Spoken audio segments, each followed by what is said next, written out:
Welcome to episode number 242, where I'm continuing my conversation on Ayurveda's empowering approach to aging and longevity. Ayurveda emphasizes a lifetime systems approach to support the body and mind in healthy aging.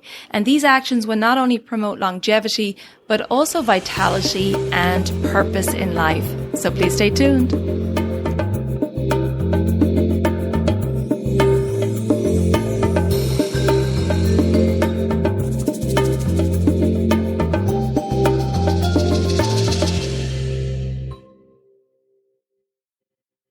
Welcome to the Elements of Ayurveda podcast. I'm your host, Colette, and I hope to educate and empower you to take charge of your health and well-being, preventing disease in the body and mind so that you can thrive in life. I will be sharing the holistic teachings of Ayurveda, which is the ancient healing tradition from India. Now, if you're new to Ayurveda, I recommend listening to the first couple of episodes where I do an introduction to Ayurveda and the mind-body types. And if you like the content, please be sure to subscribe or follow the podcast so the new episodes will automatically download for you. Also, you may want to check out my private Elements community, which is away from social media. It's a safe space for like-minded people to come together, to connect, to share, to support each other, and to continue the conversation from the podcast episodes.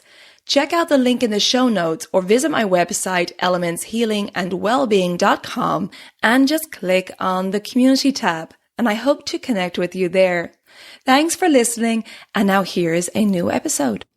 Imagine this, studying Ayurveda and yoga in the elements on a mountaintop campus on the central coast of California amidst the redwoods overlooking Monterey Bay.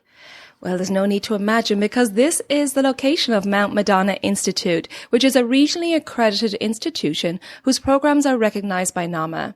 They offer the Ayurvedic Health Counselor and Ayurvedic Practitioner programs, as well as the unique WASC accredited Master of Arts in Ayurveda.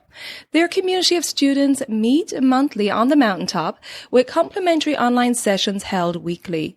Students dive deeply into Ayurvedic medicine and the study of classical yoga and Sanskrit round out the curriculum. MMI also offers an Ayurvedic yoga therapy program, which is approved by both NAMA and IAYT. You looking where to begin? Well, look no further. Mount Madonna Institute. Visit them online and see what they have to offer. And you'll find that link in the show notes. Hello and welcome back to another solo episode with me and part 2 on this conversation about Ayurveda's empowering approach to aging and longevity. In the previous episode, I discussed the 5 components of aging according to Ayurveda, which were physical health, mental health, diet, sleep, and stress management.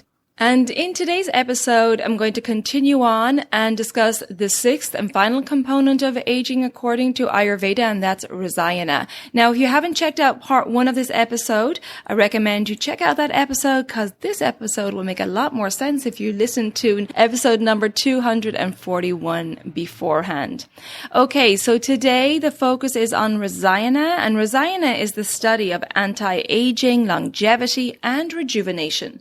The main purpose of Rasayana therapy is to slow down aging, delaying the degenerative process of the body, preventing disease, and promoting health and well-being. Now, our dhatus, or our body's tissues, are our energy reserves in the body, and they are constantly being broken down and repaired and rejuvenated. This continuous breakdown of the dhatus, or our tissues, at a cellular level causes deterioration and degeneration. Therefore, rejuvenation must take place at a cellular level. The Sanskrit word Rasayana is made up of 2 words, rasa, which means essence, and ayana, which means path. So it means to enter into the rasa dhatu, the rasa tissue, to kindle Agni, which is responsible for the creation of new cells and the destruction of old cells. Now, rasa, as you're probably thinking to yourself, has many meanings because you've heard it before. It means essence, but it also is first tissue in the body, and the location of that is in the plasma, the lymph, and the serum.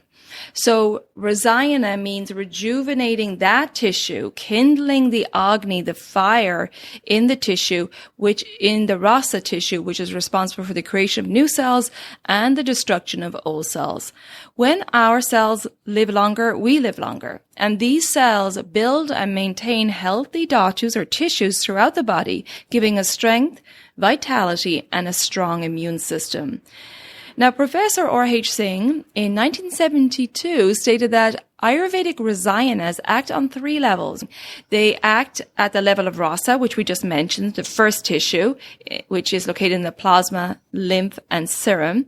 And it works there enriching the nutrient value of the plasma. It works at the level of Agni, boosting the digestive and metabolic functions of Agni, the fire energy in the body.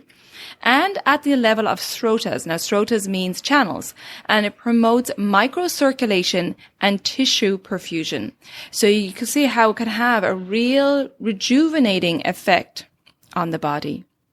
The benefits of Rasayanas are numerous. Among them, delays the effects of aging, boosts immunity, preventing disease, improves mental and intellectual competence, preserves the luster of the complexion and voice, increases potential of the sense organs, optimal strength of physique, enhances ojas and longevity, and promotes sattva. Ayurveda teaches us that Rasayana begins with our diet and lifestyle choices. And today I'm going to cover 4 Rasayanas. There's Ahara Rasayana, there's Aushadha Rasayana, Vihara Rasayana, and Acharya Rasayana. Okay, so let's break down each one of these categories of Rasayana. So starting with Ahara Rasayana, Ayurveda lists food as one of the 3 sub-pillars which support the body. The food we choose determines the quality of our cells and tissues. Eating in accordance with our unique constitution, the seasons, and our stage of life are really important considerations according to Ayurveda. And our nutritional requirements change as we age. Now, Ayurveda does give us advice on how to eat, and some of those guidelines are eating freshly cooked warm meals with digestive spices, cooking with a moderate amount of ghee, including lots of seasonal fruits and vegetables in your diet, drinking warm liquids frequently in small amounts, avoiding food that's too spicy or salty, eating the main meal in the middle of the day, eating in a calm atmosphere, and avoiding heavy food in the evening. Ayurveda also teaches us that the energy our food is exposed to has an effect on its quality of sattva. From how it's grown to how it's prepared has an impact on the subtle quality of food, and as a result, it has an effect on our health. Therefore, choosing seasonal, organic, unprocessed, prana-rich foods from your local farmers markets and suppliers with whom you have a trusted relationship is ideal, as this will ensure that you're eating high-quality sattvic foods. So next, moving on to Aushadha Rasayana, and this is in regards herbs and formulations. Now, current research proves that many Ayurvedic Rasayana herbs and formulations have been shown to reduce stress, promote health, immunity, vigor, vitality, and longevity. They are also being considered in current research to consider their role in promoting telomere length and DNA repair that we talked about in the previous episode, part 1 of this discussion. So I'm just going to highlight some of the herbs today that are particularly known for being Rasayana herbs. Ashwagandha is one of them, and it enhances the function of the brain, the nervous system, and it is regarded as a nervine tonic. It's also a powerful adaptogen and improves the body's resilience to stress, along with anti-inflammatory and potent antioxidant properties to help protect against cellular damage caused by free radicals, and therefore promotes longevity. Guduchi is another one. This is the Sanskrit name, which means one which protects the entire body. It's a rejuvenating tonic, which is used to treat inflammation and fever and stress and diabetes. And the term Amrita has been attributed to Guduchi for its ability to impart youthfulness, vitality, and longevity. Another herb I wanted to talk about was Brahmi. Brahmi is known for improving concentration, memory, and alertness, and it's a cognitive activator and really helps to treat cognitive decline. In fact, in many studies, Brahmi has been shown to improve memory performance and cognitive function, and it's also an anti-inflammatory. Shankapushpi is considered to be a brain tonic and enhances certain aspects related to intellect and memory improvement, and is said to induce a feeling of calm and peace, promoting good sleep and relieving anxiety, stress, and mental fatigue. Shankapushpi has antioxidant and anti-inflammatory effects, and it supports longevity and the nervous system function, and said to be a mental and spiritual invigorator. And the final herb I want to highlight here is Tulsi, which is considered to be a potent adaptogen, promoting well-being and resilience, and it protects the organs and tissues against environmental pollutants, physical stress, and exposure to cold. Tulsi helps to counter stress through the normalization of blood glucose, blood pressure, and lipid levels, and it has positive effects on psychological stress, cognitive function, and memory. Tulsi also has antioxidant, anti-inflammatory, and anti-anxiety, as well as antidepressant qualities. So just a few herbs I want to highlight. And of course, before you take any herbs or formulations, it's always best to consult with a professional. Okay, moving on now to the next category, which is Vihara Rasayana. And Ayurveda gives equal importance to Ahara and Vihara. And there is an understanding that holistic rejuvenation is necessary as the mind, body, and spirit are connected. Today, numerous physical and psychological illnesses are due to lifestyle-related diseases as a result of stress, improper diet, sedentary lifestyle, improper sleep, unhealthy relationships, poor sense of purpose, or maybe a lack of connection to nature. We know the saying now, as is the macrocosm, so is the microcosm. And Ayurveda teaches us that health is the harmony of all the rhythms in our physiology, our digestion, circulation, assimilation, elimination, hormonal, etc., with the rhythms of nature. Circadian rhythm refers to the synchronization of the biological and the physiological clock of the individual to the natural rhythms of nature. It's essentially our internal clock. Every cell, organ, system in our body operates on a rhythm in a 24-hour cycle.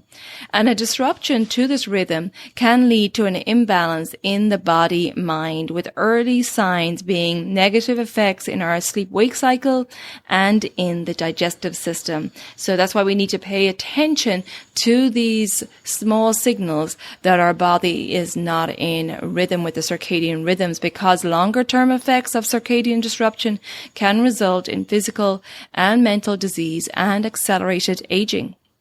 Living in tune with the rhythms of nature creates regularity in the systems of our body and cultivates inner awareness, creating greater health and well-being. Ayurveda gives us guidelines on how to live in tune with nature and maintain the synchronicity of the circadian rhythms. And it does that with Dinacharya, Ratricharya, Ritucharya, and Panchakarma. So let me just break these down to explain them a little bit more. Dinacharya, I think you're very aware of. These are guidelines for daily routines. Ayurveda outlines the best times for daily self-care practices, eating, exercise, work or study, mindfulness, waking and sleeping. Living in alignment with our daily circadian rhythm maintains balance of Agni, the doshas, the tissues, elimination, and all other systems of the body. And just to let you know, while we're talking about Dinacharya, I do have an online self-paced course, Daily Habits for Holistic Health, which I will link to in the show notes if you're interested in learning more and implementing Dinacharya into your life. The next one is Ratricharya, and these are guidelines for nightly routines, the diet and lifestyle guidelines to be followed in the evening hours to ensure good digestion, assimilation, sleep, energy, and clarity of mind. Ritucharya are the guidelines for seasonal routines. Now, seasonal adjustments to the diet and lifestyle help our body transition into the new season. These seasonal guidelines help in prevention of many seasonal disorders and help you maintain good health throughout the year and promote longevity. And this is where we do seasonal cleanses, particularly at the junction from spring into summer and then summer into autumn. Really important to eliminate any accumulated toxins or accumulation of the doshas before we head into the new season, so it doesn't cause imbalances and problems in the new season. And just to let you know, I do have the next seasonal cleanse scheduled for September 2nd, 2022. And that cleanse comes with a 90-minute consultation, so I can tailor everything to you. And then we go through it in a group format, supporting each other and holding each other accountable. So check out that link in the show notes. If that date doesn't work for you, if September 2nd for the discounted group cleanse, you could do a private cleanse and choose your own dates. And the difference there is that you get me one-on-one for support. So I'll put that link in the show notes also. The next thing I wanted to talk about here was Panchakarma. Panchakarma provides a full body detoxification and rejuvenation to restore balance and well-being, and is recommended to do at least once per year for a healthy person and more frequently for a person suffering with sickness. It consists of 5 therapeutic procedures, which include detoxification, purification, and rejuvenation. These therapies, along with oleonation or oiling the body, nourishes the tissues, pacifies vata, and any age-related health issues. Panchakarma is best done under the supervision of an Ayurvedic doctor or practitioner, and ideally you go to an Ayurvedic clinic to have this procedure done, and that you can enter into cocoon and really go through that healing experience. So as you can see, Ayurveda provides us with guidelines for every aspect of life to help keep our body and mind in balance and prevent disease, which of course can influence the aging process. And modern science is now beginning to understand the importance of this connection to nature. The growing field of chronobiology say that increased longevity and improved health can be achieved by time-bound routines. So again, Ayurveda stands the test of time. Taking a moment out here to bring you a word from the sponsor Kerala Ayurveda, who invites you to discover how the science of life can empower you to experience age as just a number. Ayurvedic study helps you live your life to the fullest, from how you start your day to the harmony of your relationships and the work you contribute to the planet. Study entirely online or attend in person with the freedom to shift as your journey unfolds. To learn more, visit keralaayurveda.us/courses, and for $100 off tuition, use the reference code ELEMENTS100 when you join a first level certification. You'll find all those details in the show notes. Going into the final category now of Rasayana, it's Acharya Rasayana. And these are codes of conduct which a person should live by according to Ayurveda. And the following Acharya Rasayanas are described in Ayurveda's primary text, Sharaka Samhita. And it said that the person who lives with the following values should be regarded as continuously using Rasayanas.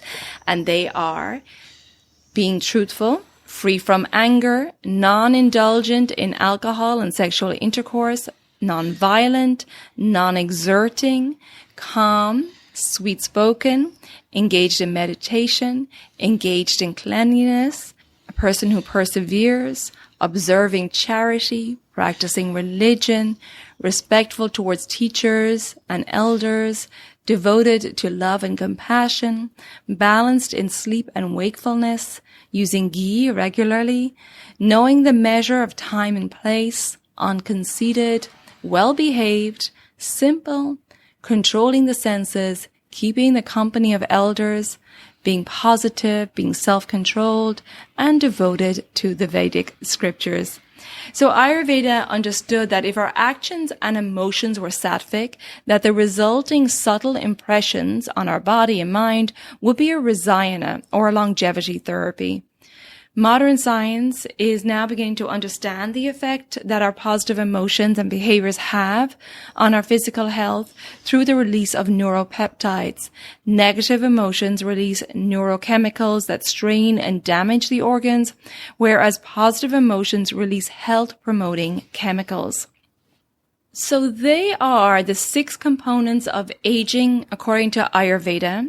And in conclusion here, we can see that the Western medical approach, or how it views the aging process, is really as a risk factor for other diseases, which essentially can be managed with medical interventions.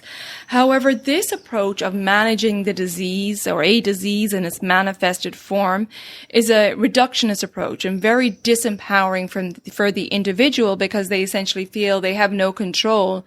But as we can see from this discussion in part 1 and 2, this episode, is that Ayurveda emphasizes a lifetime systems approach to support the body and mind in healthy aging. And Ayurveda considers aging as just a natural and inevitable process, and is really about educating the individual and empowering the individual to take charge of their own health and well-being throughout their life. And Ayurveda does this by educating us to live in alignment with our individual constitution, living in tune with nature, living a life that's not too demanding on the body, the mind, the senses, and living a life with values which promote sattva, ojas, and longevity. This holistic systems approach to healthy aging empowers the individual to be an active participant in their health and well-being by incorporating healthy lifestyle practices which create awareness of harmonious choices and actions. These actions will not only promote longevity, but also vitality and purpose in life. The Vata stage of life, or the wisdom stage of life, is considered to be post-menopause and andropause for men. And it's considered to be a very important stage of life in Ayurveda. And it's a stage where there's more Vata present, meaning it's been a more expansive stage of life, less interested in those things of the Pitta stage of life, which was more drive and competition and acquiring material things. And in the Vata stage, it's more drawn to spiritual development, seeking truth and honor. And there are many benefits to this wisdom stage of life, like that drive and competition of the Pitta stage is falling away, and there's more of a desire to find more balance in life. There's a real freedom in the wisdom stage of life, not worrying about what other people think. There is a more philosophical way of thinking and wanting to live out your purpose and speak your truth. And we really become more authentic and have less of a need or desire to impress others in this stage. So it comes with great freedom. The Vata stage also gives us a great desire to maybe develop our creative side.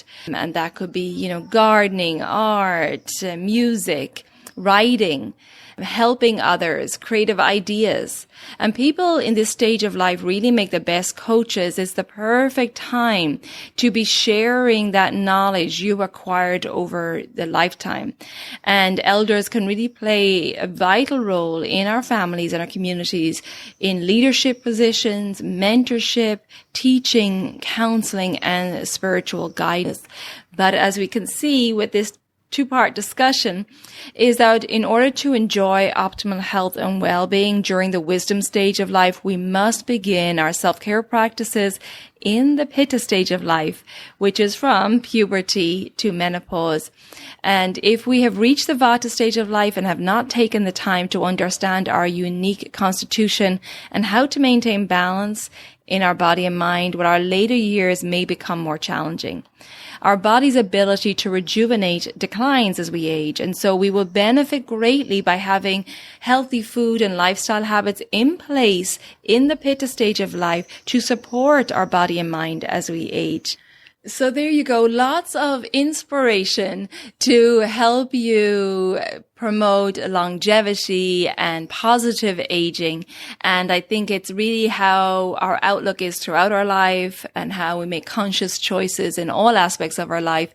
And that's going to determine how we age and our vitality as we age as well.